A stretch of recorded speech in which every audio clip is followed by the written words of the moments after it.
President Donald J. Trump, along with many people in his administration, made a promise that they would opt out of the Paris Agreement to fight global climate change.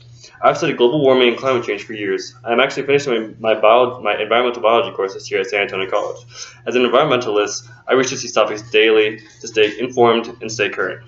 We all witness these effects daily. Most of us do not notice. We're going to begin by discussing the effects humans have had on the Earth since the Industrial Revolution, then leading to the problems the world is facing currently because of global warming and climate change. Finally, joining in the solutions to avoid furthering the rate of climate change in the future of creating a sustainable Earth. The Industrial Revolution began in the mid-1700s, but skyrocketed in the following century. The Industrial Revolution created a booming economy, great for the mass production and capitalism, but terrible for the environment.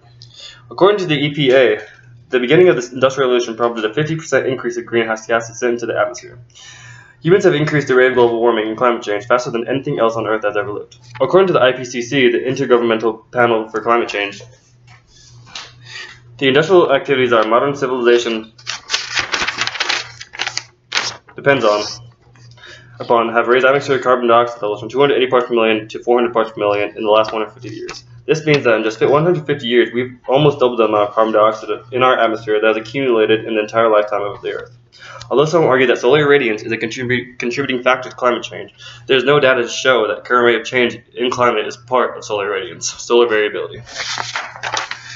Now that we have looked at the history involving climate change, let's take a look at the current issues the world is facing.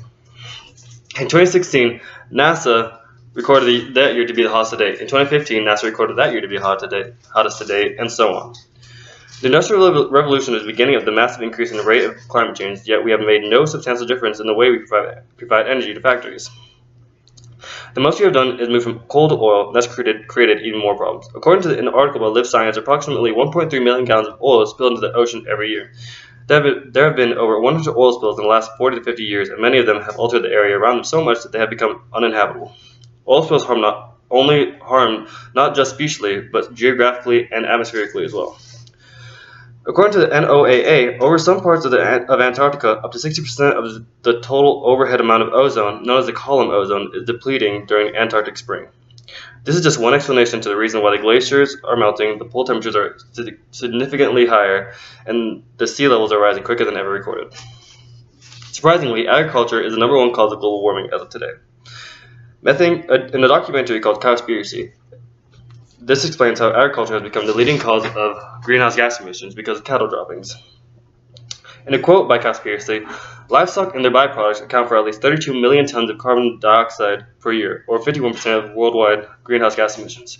Agriculture produces more greenhouse gas emissions than vehicles. Did you know that? Oh. Now, if we have located the problem, the next step is to find solutions and supporters.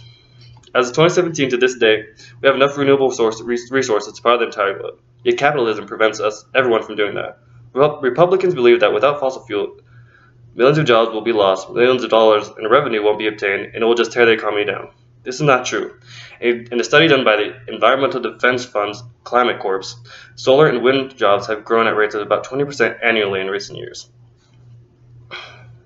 There are solar panels, wind turbines, and water generators and other sources of energy that can completely eliminate the need for coal, oil, and nuclear power. According to the White House administration, 80% of the world is run off of burning fossil fuels, and this does not include nuclear power. Only an estimated 20% of the world is providing energy through renewable sources.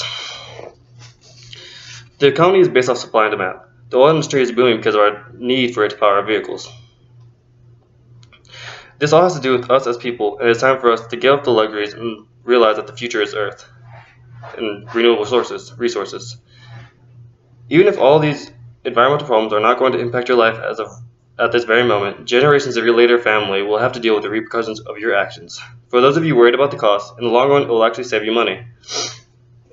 In a study done by the CPA, owners of solar panels would actually have enough energy left over that they could sell back to the energy tycoons. This does not mean that the only way you can help is by donating money or spending money to support renewable energy. There's plenty that can be done to help the environment. Join local organizations, volunteer for community trash pickups, don't use plastic bags at grocery stores, bring a reusable one, join Drive, it's walking distance, read labels before using them to know if they're environmentally friendly, and recycle. If you keep thinking that the whole world has to change in order for there to be a difference, then you're never going to get anywhere in life. It all starts with one step. In conclusion, we have discussed the history of climate change and the impact that humans have had on their environment. We have discussed the effects that are currently causing problems nationally and worldwide. And finally, I've introduced to you the easy and affordable ways that can make a difference. It doesn't matter if you do not have a lot of money or if you think that you don't have enough time. You just have to care.